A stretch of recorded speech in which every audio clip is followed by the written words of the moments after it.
Hey YouTube friends, so in today's video I'm very excited to announce that I'm collaborating with another health and anorexia recovery YouTuber, and that is the lovely HanneArts. And HanneArts, if you don't know, she is a 21-year-old girl. She lives in Slovakia. Well, she studies in Great Britain and goes to uni there, but she's from Slovakia, and so she talks about all kinds of subjects in her videos, such as bloating, exercise during recovery, how to determine your set point weight, and all of these kind of things. So she started her channel in 2015 when she was hospitalized, and yeah, she just went from there, and her channel has grown ever since. And so the topic we wanted to talk about today is extreme hunger during recovery and our experience, maybe our like advice that we could give on it.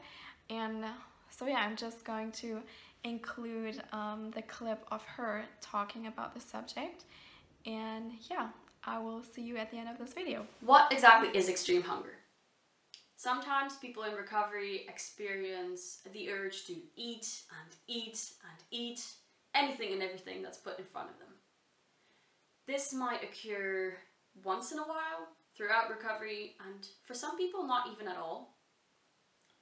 This is actually extremely normal, and it occurs for many people because after starvation your metabolism is slowly revving up again, and it is asking you to make up for the energy that you have denied it for so long. Next, have I personally experienced extreme hunger?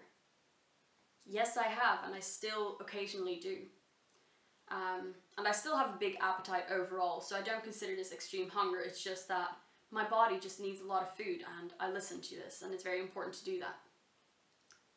Although it might initially be quite confusing to respond to your extreme hunger, I do suggest that you listen to your cues, because extreme hunger or reactive eating is just a reaction to being underfed and underweight, and it is your body's way to maintain homeostasis and get back to the weight and the intake that is most comfortable with.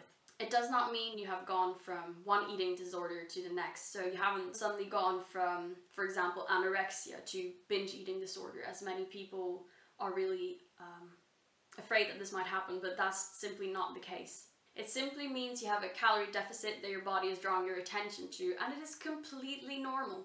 It will fade away by itself, whether this be in a few days, a few weeks, a few months, or after you're well and truly recovered, as it did for me. That is, as long as you don't restrict, and as long as you keep your body out of starvation mode. So that means also avoiding excessive exercise, purging, laxative abuse. So don't worry too much about it. Even non-disordered people will binge once in a while and eat more than they actually intuitively want, and that is normal.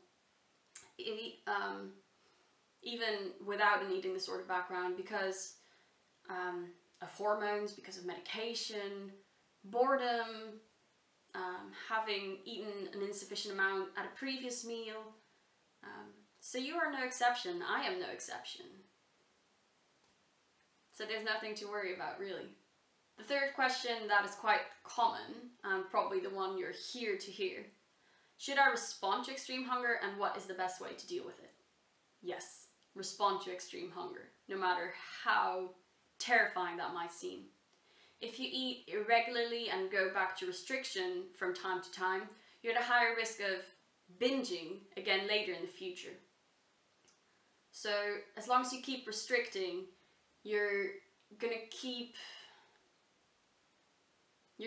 perpetuating this cycle. Your extreme bursts of hunger are less likely to fade, and your weight is much more likely to fluctuate, which can be extremely distressing.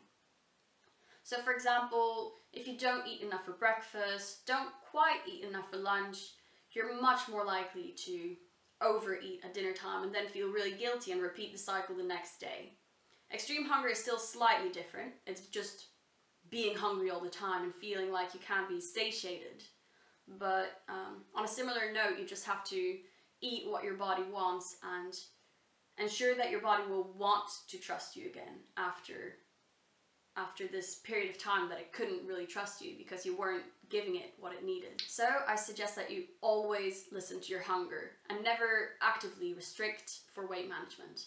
Also refrain from purging, exercising, laxative abuse, because both will put additional stress on your body and prevent full recovery. I've talked about this a little bit in previous videos, but I'll give you a quick recap of some of the things that these actions could cause. For example, purging.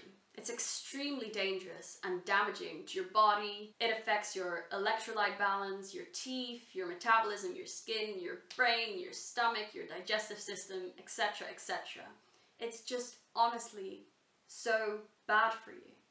It also keeps your body from leaving this starvation mode, meaning that your metabolism is going to stay slow and your body's going to try to hold on to everything it gets. And you can only really overcome this by eating more and not restricting, ever. A similar kind of thing occurs when you over-exercise and your body is just trying to save you by holding on to everything it gets. And during this period of time also, it's focusing on the vital functions, and you won't be able to, for example, get your period back or anything else that your body doesn't consider absolutely necessary for your survival. On the other hand, if you continue to eat regularly and sufficiently, listening to your extreme hunger and your need for rest, your body will start to trust you again, your metabolism will rev up again, and the extreme hunger will fade over time because your body knows that it is getting sufficient energy and it doesn't need to put you through this additional stress in order to receive it. So hereby some last minute advice. Remember, any calories you take in are good. Honestly, they're a step in the right direction, a step closer to recovery, which is the ultimate goal. Realize that your body has a limit on how much fat it can retain in a day, and you won't gain indefinitely. Moreover, the weight that you gain in a day is likely to be temporary as well, because if you weigh yourself in the evening, it might just be the weight of the food that you've just eaten or water retention, and it's not going to stick around. Although overeating may feel horrible and it may make you feel really, really guilty and distressed, there's honestly no need. Listening to your body is the healthiest thing you can do, both physically and mentally. Your body requires calories to function, repair, and grow, and it will tell you what it needs, especially when you have an eating disorder. Food is medicine, and although you obviously need to reach a minimum intake for your cells to repair and for your body to repair, eating more than this minimum is only a good thing, really. The faster you can go through the recovery process and regain health, the better. Some other advice that I want to share with you is that when you're eating to your body's cues, whether this be in extreme hunger or after extreme hunger, is that you might not always feel extremely body positive, and that's normal as well. What helped for me was wearing sort of loose-fitting clothing for the time until my weight sort of redistributed, and this helped me not feel overly conscious of my body at all points, and it just made me feel more comfortable. Also, it really helped me just not to weigh myself every day and go against this advice that one of my doctors had given me, which I now see was completely ridiculous. And to understand that it's okay not to feel okay sometimes. Recovery is a difficult period. It doesn't just go up in a straight line, but it's just all over the place, and sometimes you take a step back, but you pick yourself back up. So stick with recovery and you will get through it and things will get better. So those are my answers to the questions, and I hope they were helpful for you. Thank you, Hanne, so much for answering these questions. I'm sure many of you can take something from this, and if you do have any questions or like personal experiences that you want to share, just leave your comments down below or on Hanne's video. I will include the link to her video and to her channel in the description bar below, and so do check her out because she's very lovely and her videos are very entertaining.